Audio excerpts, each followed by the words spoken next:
Hey guys, it's me, Rick Acosta, the Dodger card collector, coming to you with another video for this week. What am I looking forward to this week? Well, the Dodgers and the Mets are going to play a 3-game series tonight. I wish the Dodgers pitching staff was fully healthy, but it seems to have been the same story all season long. So we'll see how they do tonight and how they do the next couple of games. So I was thinking, I was looking at the PSA set registry, and there's a set in there that's called Final Tops Issues. And I took a look at that, and it's a really interesting set where you have Hall of Fame players in their very last cards. Most of the vintage cards, usually the player finishes with the team he started with. But when you get more modern, you see guys playing on completely different teams, and it kind of inspired me to look at some of the trades the Dodgers have made in their history where they acquired players. So what we're going to do is take a look at some Dodger cards, and basically when you see the title here of the show, it's like, he played for the Dodgers? Yeah, he did. So let's take a look and we'll see what we come up with. All right, so the criteria here is he doesn't have to be a Hall of Famer, but it's a guy who was a longtime veteran. So I'm going to include some longtime veterans along with some Hall of Famers. So let's start off, and I'm going to go in order here. So it's going to start off with some older cards first, and we'll work our way up through the modern era, actually. So starting off is Dick Williams. One of the things I will also say is I'm only going to talk about their career with the Dodgers, not what they did with anyone else, because that's basically the focus of this, is what these guys did with the Dodgers. Williams played parts of 5 seasons with the Dodgers from 1951 to 1956. He wasn't a member of the 1955 World Series team. He spent most of his season in Double-A baseball. He was kind of known as a bench jockey. He was injured in 1952. He hurt his shoulder. His arm never really recovered from it. He only played 112 games in his 5 years with the Dodgers. He never played more than 36 games in a season. So eventually he was placed on waivers. The Baltimore Orioles signed him. And his playing career is not much to mention. Obviously, he made it to the Hall of Fame as a manager.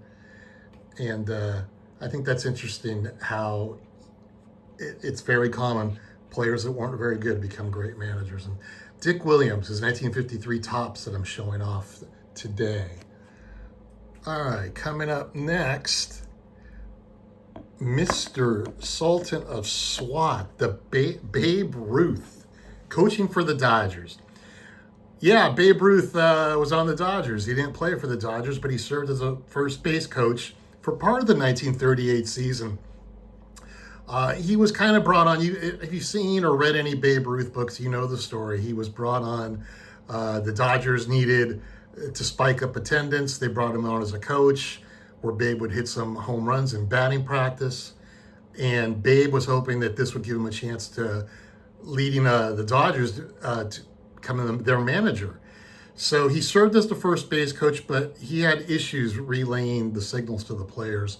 So eventually they moved him on to bench coach. And as I mentioned, he was hoping to become the Dodger manager, but at the end of the 1938 season, Leo DeRocher became the manager for the Dodgers, and did not include Babe Ruth in his 1939 coaching staff. So that's really where that's all we can talk about in regards to Babe Ruth and his career with the Dodgers. Okay, I think we're talking here the 1964 MVP, Ken Boyer. Yeah, Ken Boyer. He played a couple of seasons with the Dodgers. He was released by the White Sox in mid-1968. The Dodgers had him play in 1968 and 1969. The 1968 Dodgers were pretty bad by this point. Koufax had long retired. The championship teams had been dismantled. The new rookie crop, especially the draft choice from 1968, wouldn't be ready for a couple of years. So the Dodgers ended up trading for players like Ken Boyer or Rocky Calavito, Zolio Versailles. And Boyer is the one recipient of a baseball card. So this is his 1969 Topps issue, Ken Boyer. Okay, now we're going to see one of my favorite players. This one still, I kind of shake my head. The 1971 Topps Richie Allen.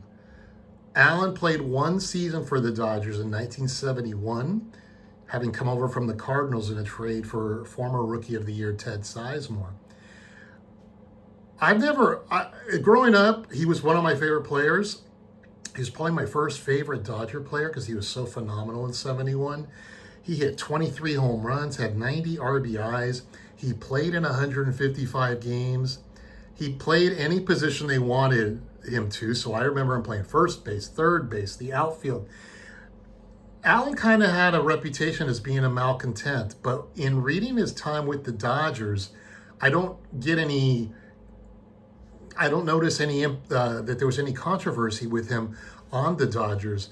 I once reached out to former general manager Fred Clare about this, and because he tends to respond. If you talk to him on LinkedIn, he tends to respond, but he didn't answer this question of why the Dodgers traded Richie Allen. He had one great season. He was traded to the White Sox for Tommy John, so I guess in some cases I shouldn't be complaining. But Allen did go on to have a great career with the White Sox, and Tommy John had a great career with the Dodgers. But here is Allen's one card from 1971. So seeing that the Dodgers needed to replace a power hitter, in 1972, the Dodgers traded for Frank Robinson. I almost want to call him a Dodger nemesis. He played 6 years for the Reds, where he tortured Don Drysdale and Sandy Koufax. They traded him to the to the Orioles, and basically destroyed the Dodgers along with Brooks Robinson in the 1966 World Series. But the Dodgers brought him over in 1972. He was traded for several players, one of them being pitcher Doyle Alexander. Robinson, he played 103 games. He hit 19 home runs, 57 RBIs. I don't think he ever really warmed up again to the National League, because when the Dodgers later traded him to the Angels, he seemed to kind of warm up again in that outfield DH role. Robinson was eventually traded after his one season, and he was traded along with Bobby Valentine and Bill Singer. I know that the Dodgers got Andy Messersmith and I think Ken McMullen. Dodgers made off pretty well in that trade. Another player from 1972 is Hoyt Wilhelm, Hall of Famer Hoyt Wilhelm. His Dodger career wasn't the best, that's kind of the theme here. You're going to notice a lot of these guys didn't do very well by the time the Dodgers got them. He was 48 years old when the Dodgers signed him. He played parts of two seasons, 1971 and 1972. Over those two seasons, he only pitched 42 innings in 25 games, going 0-2 in his career. And the Dodgers released him midway through the 1972 season. And that was it for his career. All right, now we're going to move it up. And here's where, in my opinion, things start getting weird. Just to see who these players that played for the Dodgers. And this will also be my very first video where I'm actually showing off modern cards or non-vintage cards. So it was kind of fun for me to try to track these cards down in my collection. First on the list, the 1991 Topps Gary Carter, fresh from his 1986 World Series with the Mets, his illustrious career with the Mets and the Montreal Expos.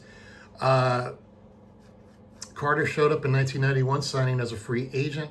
He only played 101 games, hitting 6 home runs, 26 RBIs, and he was one and done with the Dodgers. After that, he moved on and finished his career with the Expos in 1992. Now, here's what were they thinking? Pedro Martinez. The 1993 Topps traded Pedro Martinez. Martinez made his debut in 1992 with the Dodgers. He only appeared in 2 games. And then in 1993, as a 21-year-old, Martinez went 10-5. So some of you are out there going, gosh, if he was 10-5, why was he traded? He did throw 107 innings, but he only started 2 games. He was mainly a reliever, appearing in 65 games. The one thing that I did notice in looking up his stats is he had 119 strikeouts in those 107 innings. And Dodger fans, you can shoot me because I was one of those fans that was happy when the trade was made for Delano DeShields. Dodgers traded Pedro Martinez to the Expos for Delano DeShields. I honestly thought he was the missing piece to the Dodgers at second base and batting leadoff. We all know what happened to Pedro. it can be said a million times the Dodgers made a mistake. And I'll be one of those that'll say, oh, I was happy at the time, but I keep quiet now when somebody brings it up. Pedro Martinez. All right, we're going to jump up about 10 years. 2003 tops Ricky Henderson. Oh my God. Henderson signed as a free agent. It was his last MLB season, and he played it with the Dodgers, only playing 30 games. He only batted 208, 84 at bats. His career really didn't. By then, best years were definitely ahead of him. But I do like that he does have a baseball card with the Dodgers. Okay, here's another guy. It's like, wow, this guy was on the Dodgers. Greg Maddox. Maddox was on the Dodgers twice. He played for the Dodgers in 2006 and in 2008. In 2006, he never played a full season with the Dodgers, by the way. In 2006, the Cubs traded Maddox to the Dodgers for former Gold Glove Cesar Izturis, or shortstop. He went on to, he was 6-3 in 2006, and he lost his one postseason appearance to the Mets in the NLDS. After the 2006 season, he signed with the Padres in 2007, where he had a pretty good career, pretty good year. And then in 2008, mid-season, he was traded back to the Dodgers from the Padres. And again, by this time, Maddox had run his course. He went 2-4. He made a couple of appearances in the postseason, but he ended his career with the Dodgers. And I don't know if this is his only card, because this was his first card, so I just grabbed it right away. So this is his 2006 tops, Greg Maddox. Continuing with the theme with veteran pitchers, 2007 tops update, David Wells, another guy who finished his career with the Dodgers. He was released by the Padres midway through the 2007 season. San Diego native. He went 4-1. And after that, I don't know if he retired or if he just, I'm assuming he just retired at that point, having a great career with the Yankees and the Blue Jays and the Tigers. But he does, again, he did have one card with the Dodgers. Okay, 2008, we see one center fielder formerly of the Atlanta Braves, Andrew Jones, signed as a free agent from the Braves. His career with the Dodgers was nothing but a disaster. He only lasted one season. He played in 75 games. He only hit 3 home runs. He batted an abysmal 158. And he got booed by Dodger fans. And Dodger fans, they're not like Yankees fans or Phillies fans that boo everybody. He got booed by Dodgers fans, and it was difficult to watch just because he had a wonderful career with the Braves. He seemed like a nice guy, and it didn't work out for him with the Dodgers. And he was done after one season. I do believe because Andrew Jones didn't succeed in LA midway through the season, the Dodgers brought Manny Ramirez. Oh my God, Manny Wood. Manny played with the Dodgers from 2008 to 2010. In 2008, which was his best season, 17 home runs, 53 RBIs in 53 games. The Dodgers beat the Cubs in the NLDS. They lost to the Phillies in the NLCS. But during his time with the Dodgers, this picture epitomizes it. People were buying these Manny wigs. The Dodgers must have made a shitload of money on those Manny wigs. I believe they also came with a bandana on top of it, because if Manny wasn't wearing a helmet, he always had his bandana on, and he had his long hair, and he was really popular with the Dodgers. Unfortunately, the next year, 2009, he was suspended for 50 games. I'll say steroid-related issues, or whatever you want to call it. He did hit 19 home runs, 63 RBIs. Again, the Dodgers went to the NLCS and lost to the Phillies that season. And my last memory of his was in 2010. He got kicked out of his final game with the Dodgers, arguing a third strike against them.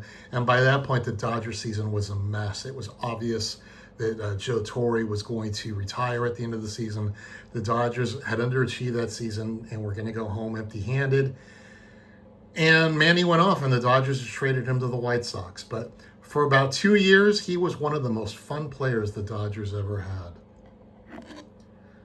All right, 2010. A lot of people really forget this guy played with the Dodgers. Jim Thome. Hall of Famer Jim Thome, excuse me. I don't know why the Dodgers traded for him, to be perfectly honest with you. He played 17 games in 2009. He only had 17 at-bats, so he was obviously just a pinch hitter.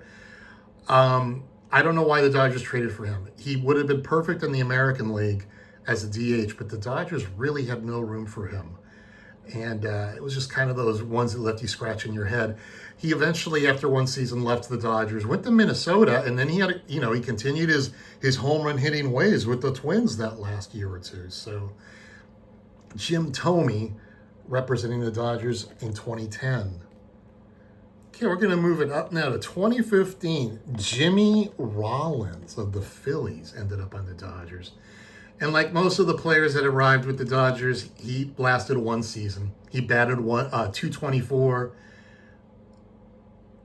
and he only batted 143 in the postseason. He just, unfortunately, he wasn't the Jimmy Rollins that played for the Phillies by this point.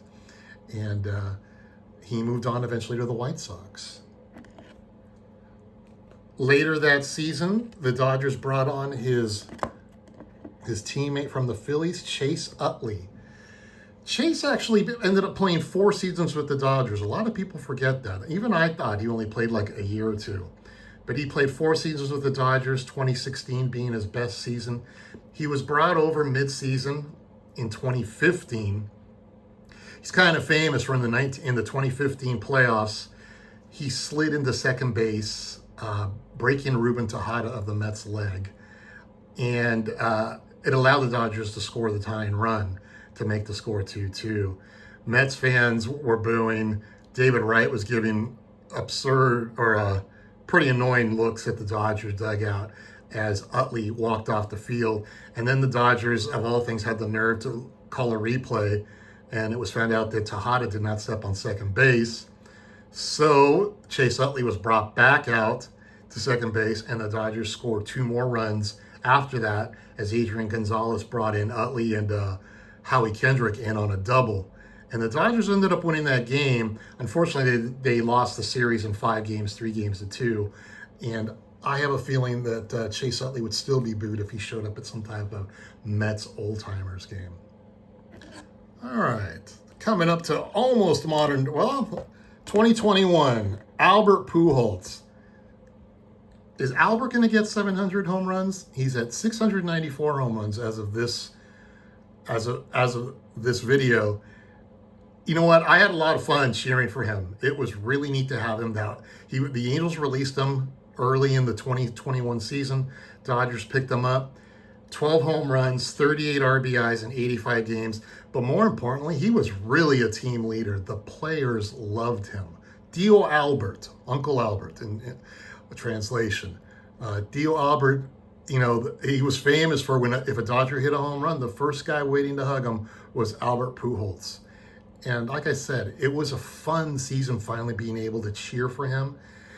And it's funny now because he's with the Cardinals and I find myself not hating him.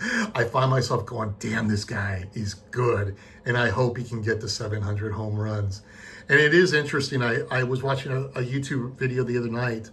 I know John Mangini was in it, and he was suggesting that Albert should get a physical trainer, lose some pounds, sign as a the DH is now in the National League. Stick around 2 or 3 seasons, pass Barry Bonds, become the home run king. At first, I kind of laughed at that, and now I'm kind of like going, you know what? I agree because I think he might be able to do it. If not, I'm really hoping though he can get to 700 home runs. Oh, and talk about one and done. Well, we're going to talk about probably half and done. And that's my boy Max Scherzer. I like those uniforms the Dodgers had last season, Los Dodgers. Those are what do they call them? Their city uniforms. Max came over last season in the same trade that brought over Trey Turner. and he went 7-0. He struck out 89 batters in 48 innings. He pitched in 3 postseason games. He had a no decision in the wild card game, which featured the Chris Taylor walk-off home run. He also had a no decision in the NLCS. His big contribution was in the NLDS, Game 5 against the Giants. He came in the 9th inning and saved the game, saved the series for the Dodgers. And he was a fun player to have on the team as well. While I was hoping he'd stay, myself and several other Dodger fans who were friends of mine, we were talking, the Mets gave him such a big offer. I don't blame him for leaving the Dodgers. But those are my Dodgers. You look funny in a Dodger uniform, or you played for the Dodgers. Let me know what you think. And if I forgot someone, somebody might say Eddie Murray. I chose not to put him in there on purpose. But if there's someone else in there, let me know. All right, guys, have a great day.